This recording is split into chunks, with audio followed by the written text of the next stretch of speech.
Genoma humano. El proyecto Genoma humano, su desarrollo y descubrimientos. Introducción. Los científicos aprendieron mucho acerca de las enfermedades y los genes, cartografiando unos pocos fragmentos cortos de ADN, por lo que se plantearon ambiciosas ideas y proyectos que buscaron el secuenciar genomas completos, incluyendo el de los seres humanos. Pero mientras la secuenciación siguiera siendo manual, el proyecto para descifrar el genoma humano completo no era más que una fantasía. Sin embargo, con la introducción de las técnicas automatizadas, algunos expertos influyentes comenzaron a argumentar que podía ser posible y útil. En 1986, el premio Nobel Renato Dulbecco apeló al gobierno estadounidense para que patrocinara esta iniciativa con el objetivo de potenciar la investigación contra el cáncer. En Gran Bretaña, Sidney Brenner urgía a la Unión Europea para que hiciera lo mismo. El Departamento de Energía de los Estados Unidos, que había estado investigando los efectos de la radiación sobre el ADN, en un informe publicado en 1986 señaló: el conocimiento del genoma humano es tan necesario para el progreso continuado de la medicina y de las demás ciencias de la salud como lo fue el conocimiento de la anatomía para que la medicina se convirtiera en lo que es en la actualidad. Sin embargo, otros científicos e instituciones, incluyendo el National Institute of Health, NIH, estadounidense, consideraban que la tarea era demasiado ambiciosa y cara, o que podría dar lugar a una desviación de capital intelectual y económico respecto a proyectos de investigación genética más factibles. A finales de la década de 1980, ya se habían puesto sobre la mesa todos los argumentos. El proyecto Genoma Humano Internacional, financiado por gobiernos y por instituciones benéficas, se puso en marcha en 1990 bajo la dirección de James Watson. Su objetivo era la lectura de 3.000 millones de pares de bases en los que están escritas las instrucciones genéticas de la humanidad. Los investigadores señalaron que sería necesaria una inversión de 15 años y de 3.000 millones de dólares, es decir, $1 por cada letra del ADN. Las metas. La principal meta del proyecto era determinar el orden secuencial de los más de 3.000 millones de nucleótidos que conforman el ADN de nuestros 23 pares de cromosomas. En estos 3.000 millones de nucleótidos se esperaba identificar algo así como 100.000 genes. En la actualidad son poco más de 21.000 genes los que se han descubierto, que a final de cuentas son los fragmentos de ADN que portan las instrucciones para todas y cada una de nuestras funciones biológicas. Por extraño que parezca, solo un 5% del ADN codifica proteínas. Hasta donde se sabía en 1990, el 95% restante no tenía ninguna función, situación que ha ido cambiando con los nuevos proyectos en proteómica, transcriptómica y epigenómica que se han desarrollado desde que empezó el siglo XXI. Obviamente, una parte integral del proyecto del genoma humano consistió en desarrollar las herramientas de cómputo que se requirieron para analizar y organizar la información que se obtuviera de la secuencia del ADN y desde luego estudiar las implicaciones éticas, legales y sociales que surgieran de tener en nuestras manos esa información. Dos proyectos de secuenciación del genoma humano. El proyecto era de tal alcance que lo último que se esperaba es que hubiera competencia. Sin embargo, en 1998, cuando el consorcio público ya había descifrado el 3% del código, apareció un competidor en el sector privado, John Craig Venter, el especialista en genética que había identificado más genes que nadie. Estableció un acuerdo de $300 millones con la principal compañía fabricante de máquinas de secuenciación del ADN con el objetivo de conseguir su propia versión del genoma. Sobre la base de una nueva técnica que denominó secuenciación genómica completa en disparo, Whole Genome Shotgun Sequencing, Venter y su compañía Cellular Genomics se comprometieron a finalizar el proyecto en solo 2 o 3 años, mucho antes de la fecha propuesta por el consorcio público. El genoma humano es demasiado grande como para ser leído de una sola pasada. Por ello, era necesario fragmentarlo en segmentos que las máquinas de secuenciación pudieran manejar, y los equipos rivales adoptaron estrategias distintas para resolver este problema. En el proyecto público, el ADN se segmentó inicialmente en fragmentos grandes de 150.000 pares de bases, con clonación de miles de copias en las bacterias, y finalmente con determinación de las posiciones de estos clones en sus cromosomas. Después, cada clon se segmentaba en fragmentos aleatorios todavía más pequeños, que después se secuenciaban y reunían mediante la combinación de los extremos superpuestos de los fragmentos. Finalmente, los clones secuenciados se cartografiaban en sus posiciones cromosómicas para definir el código completo. La técnica era exhaustiva, pero extremadamente lenta, Celera Genomics consideró que lo podía hacer mejor saltando a la fase de cartografía y ensamblando todo el genoma de una sola vez a partir de fragmentos pequeños. Este método de disparo ya se había utilizado para secuenciar bacterias y virus, pero muchos expertos dudaban de que pudiera funcionar en el genoma humano, que es 500 o más veces mayor. Sin embargo, Venter demostró su utilidad mediante la secuenciación del genoma de un viejo amigo de los especialistas en genética, la mosca de la fruta, Drosophila melanogaster, y después se puso a trabajar en el código humano. Si la estrategia profesional hubiera sido lo único que separaba a los dos grupos, las relaciones podrían haber sido más cordiales. Sin embargo, también diferían en su visión del mundo. El proyecto Genoma Humano contemplaba el código genético como propiedad de la humanidad, de modo que introdujo todos sus resultados en una base de datos, el GenBank, tan pronto como los obtuvo. Celera Genomics, en cambio, era una compañía con el objetivo de lucrarse. Aunque Venter había forzado a sus patrocinadores financieros a aceptar que publicaría los resultados libremente, también tenía un negocio en marcha. Celera Genomics esperaba comercializar el acceso a una potente base de datos genética, además del software necesario para que otras compañías pudieran localizar nuevos genes y desarrollar medicamentos. Los investigadores universitarios podrían tener acceso gratuitamente a la base de datos, pero tendrían que pagar derechos de patente de cualquier producto comercial que pudieran desarrollar a partir de ella. Esta actitud resultaba odiosa para científicos como John Sulston, quien dirigió la rama británica del proyecto público. Consideraban a Venter un pirata de la genética que intentaba adueñarse, junto con sus inversores, de algo que pertenecía a toda la humanidad. Aunque Venter siempre había señalado que el genoma es algo en sí mismo no patentable, existía el temor de que Celera Genomics estuviera persiguiendo su privatización. El proyecto Genoma Humano aceleró el ritmo de sus esfuerzos en el intento de impedir cualquier tipo de conflicto sobre los datos finales, consiguiendo que fueran del dominio público antes de que su rival pudiera reclamar cualquier derecho. Venter terminó primero la tarea, pero el proyecto público lo hizo tan poco tiempo después que se acordó un empate. Un elemento clave para esta inestable tregua fueron las dos intervenciones del entonces presidente de Estados Unidos, Bill Clinton.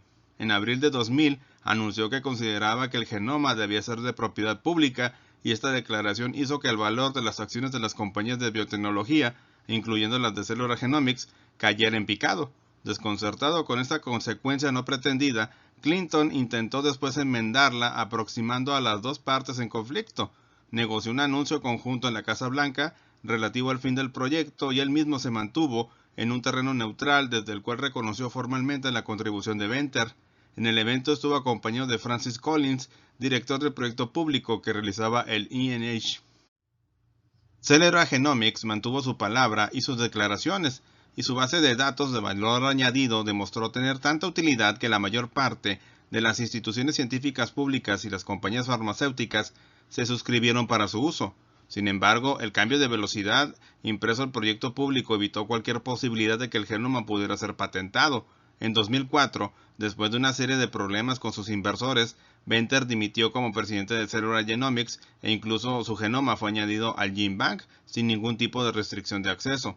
El genoma ya se había descifrado y la encarnizada rivalidad había resultado muy provechosa para la humanidad. El estímulo de la competición hizo que el genoma pudiera ser secuenciado con una rapidez impensable solo 10 años antes. ADN de quién y de dónde. Muchísimas personas tienen la inquietud de saber de quién es el genoma que se secuenció, de Tony Blair, de William Clinton o acaso el de Tom Cruise. No hay respuesta, o más bien se siguió un mecanismo para que ni los mismos científicos pudieran conocerla. Se pidió a un grupo grande de donadores anónimos de varias razas y de ambos sexos que se dieran unos cuantos mililitros de sangre. A los hombres se les solicitó un poco de semen. Posteriormente se aisló ADN de 20 muestras elegidas al azar, se mezclaron y precisamente esta mezcla fue la que secuenció el consorcio multinacional del proyecto del genoma humano. En la compañía Celera Genomics usaron otra estrategia. Determinaron la secuencia del ADN de un solo individuo, cuya identidad permanecerá en el anonimato, aunque las malas lenguas dicen que se trata del mismísimo Dr. Venter. La muestra para aislar el ADN pudo haberse tomado de cualquier tejido, ya que, con poquísimas excepciones, todas las células de nuestro cuerpo tienen la misma información genética.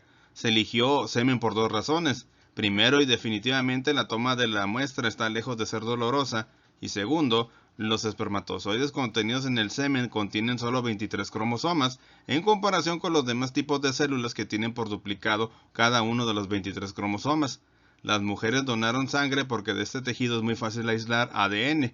Los óvulos contraparte de los espermatozoides son células que solo tienen 23 cromosomas, pero su uso se descartó por la dificultad y peligro que encierra tomar las muestras.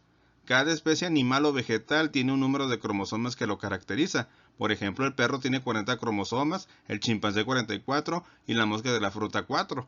Los seres humanos contamos con 23 cromosomas en pares en cada una de nuestras células. 22 pares de estos cromosomas son iguales entre hombres y mujeres.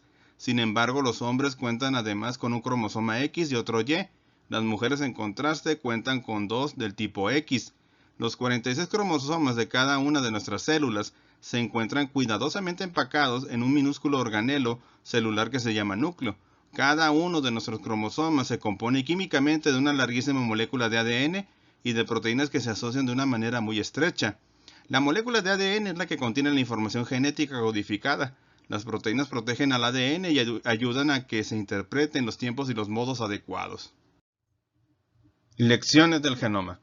Después de la competida carrera por leer el genoma humano, las partes que estaban en competencia estaban de acuerdo al menos en una cosa: el libro de la humanidad contenía con toda seguridad una enorme cantidad de genes. Craig Venter había demostrado que la mosca de la fruta poseía aproximadamente 13.500 genes. El proyecto de John Thurston para secuenciar el genoma de Caenorhabditis elegans, un nemátodo, había revelado alrededor de 19.000 genes.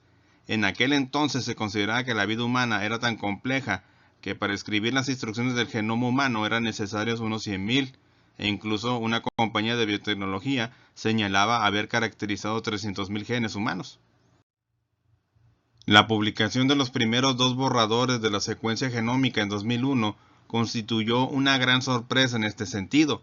Los primeros análisis indicaban que contenía tan solo entre 30.000 y 40.000 genes, y esta cifra ha disminuido desde entonces de manera constante. El último recuento es de aproximadamente 21.500 genes, es decir, una cifra algo mayor que la correspondiente al pez cebra y ligeramente inferior a la del ratón. Esto hace evidente la poca correlación entre la complejidad biológica de un organismo y su número de genes con capacidad de codificación de proteínas. Desde que los experimentos de George Batley y Edward Tatum en la década de 1940 demostraron que los genes elaboran proteínas, el concepto de que cada gen codificaba una sola proteína se convirtió en una especie de mantra de la biología molecular. No obstante, hoy sabemos que hay cientos de miles de proteínas y tan solo unas pocas docenas de miles de genes humanos. Tanto los genes como las proteínas tienen una versatilidad mayor de la que se suponía en un principio. De hecho, cada gen puede contener la receta de muchas proteínas distintas debido en parte a su estructura. Solamente los exones son portadores de instrucciones para la síntesis proteica. Antes de la producción de las proteínas, la información de los intrones, regiones no codificantes del ADN, se elimina del ARN mensajero y los exones quedan unidos entre sí. Los exones se pueden empalmar de formas distintas y este empalme alternativo significa que un único gen puede especificar múltiples proteínas. Además, algunos solamente producen fragmentos de proteínas que, a su vez, se pueden unir entre sí en órdenes diferentes para dar lugar a una gama aún mayor de enzimas. Las proteínas, una vez elaboradas, también pueden ser modificadas por las células. El resultado de todos estos procesos es la existencia de una población de proteínas o proteoma mucho más diverso de lo que podría sugerir el recuento de los genes humanos. El número sorprendentemente bajo de genes humanos también indica que el denominado ADN basura o junk DNA, es decir, el 97 a 98% del genoma sin capacidad para codificar proteínas, podría ser más importante de lo que se había supuesto. Algunas regiones sin capacidad de codificación producen mensajeros celulares distintos constituidos por formas especiales de ARN que actúan como interruptores que activan y desactivan la actividad de los genes, o bien dirigen el proceso de empalme a modificaciones en la proteína elaborada por un gen. Actualmente se considera que una parte importante del denominado ADN basura es cualquier cosa menos basura. Es clave para regular cómo se expresan los genes y tiene tanta significación fisiológica como los genes en sí mismos. Cuando se comparó el genoma humano con el de otras especies, quedó claro que la mayor parte se compartía con otros organismos. El genoma humano comparte aproximadamente un 99% con el del chimpancé y alrededor del 97.5% con el del ratón. La selección natural no premia los cambios en tanto que tales, y por ello la evolución tiende a conservar los genes que funcionan bien. Un código muy similar que elabora una proteína también muy similar lleva a cabo un trabajo muy parecido en especies relacionadas. No es frecuente que la evolución elimine genes o los cree completamente nuevos, de manera que no es extraño que la mayor parte de los mamíferos posea un número de genes comparable. Lo que sí suele ocurrir es que unos pocos genes se reúnen para llevar a cabo funciones nuevas. Muchos adquieren ligeras mutaciones peculiares de una especie concreta que les permite desempeñar tareas nuevas. Muchas de las diferencias entre el ser humano y otros animales se deben a que algunos genes compartidos han experimentado modificaciones que hacen que su funcionamiento sea ligeramente distinto. Otras diferencias parecen reflejar cambios en las regiones reguladoras del ADN basura y en los mensajes que envían a través del ARN. Por supuesto, desde el punto de vista genético, las personas se parecen más unas a otras que el ser humano al chimpancé. Según los parámetros de medida estándar, el 99.9% de la secuencia del genoma es universal y compartido por todas las personas del planeta. Sin embargo, el 0.1% del ADN total que no es compartido ofrece amplias oportunidades para la variación. Los 3.000 millones de pares de bases en el genoma hacen que haya 3.000 millones de posibilidades de que el ADN de dos individuos sea distinto. Este tipo de variación conlleva la sustitución aleatoria de una letra del ADN por otra. Las localizaciones en las que tienen lugar se denominan polimorfismos de nucleótido único, SNP, Single Nucleotide Polymorphism. Muchos SNP no dan lugar a ningún efecto, el código genético es redundante, de manera que algunas mutaciones no modifican la secuencia de aminoácidos de las proteínas. Sin embargo, otras mutaciones introducen diferencias importantes en las proteínas producidas por un gen o bien alteran la forma con la que el ADN basura controla la expresión genética. Los SNP son uno de los elementos principales para que la genética haga que los individuos sean diferentes. Algunos de ellos inducen efectos triviales modificando el color del pelo o de los ojos. Otros son perjudiciales debido a que causan directamente una enfermedad o bien alteran el metabolismo de manera que las personas que los presentan son más vulnerables a diversas enfermedades. Los SNP son los responsables de una parte importante de la variedad de la vida humana. Top 10 de las sorpresas del genoma. Dedicado a David Letterman, el maestro del Late Night Show, y pidiéndole excusas, Francis Collins presentó en el Congreso Anual de la American Association for the Advancement of Science en febrero de 2001 el Top 10 abreviado del genoma. Número 10. El genoma es muy grumoso. Algunos cromosomas presentan una densidad genética mucho mayor que otros. Número 9. La cantidad total de los genes humanos es mucho menor que lo esperado. Número 8. Debido a sus empalmes alternativos, los genes humanos producen más proteínas. Número 7. Debido al crecimiento de otras zonas en cuanto a proteínas conservadas, los genes humanos están construidos de forma más refinada que en los demás organismos. Número 6. Más de 200 genes humanos no tienen parientes en la evolución en otros organismos pluricelulares, pero sí contrapartidas en las bacterias. Esto hace sospechar que son resultado de una transferencia genética horizontal de las bacterias. Número 5. Las secuencias repetitivas de ADN son un tipo de registro fosilizado, el cual data de hace aproximadamente 800 millones de años. Número 4. En realidad el DNA Young, basura, tiene una función importante. Número 3. El coeficiente de mutación en el hombre es el doble que en la mujer. Por consiguiente, los hombres aportan la mayoría de las mutaciones genéticas al pool genético, pero al mismo tiempo son los motores principales del progreso evolutivo. Número 2. Los seres humanos son idénticos en un 99.9%. La mayoría de nuestras diferencias genéticas se producen en diversas etnias y razas. No hay ninguna base científica para las categorías de razas exactas. Y el número 1. Estos conocimientos hacen hincapié en la importancia de poder acceder libremente y sin obstáculos a la secuencia del genoma. Francis Collins recibió una ovación de pie por parte del público. Y así concluye este video. Espero que la información que han recibido sea de su interés. Por mi parte no me queda más que agradecerles y desearles un buen día, buena tarde o buena noche. Muchas gracias y hasta pronto.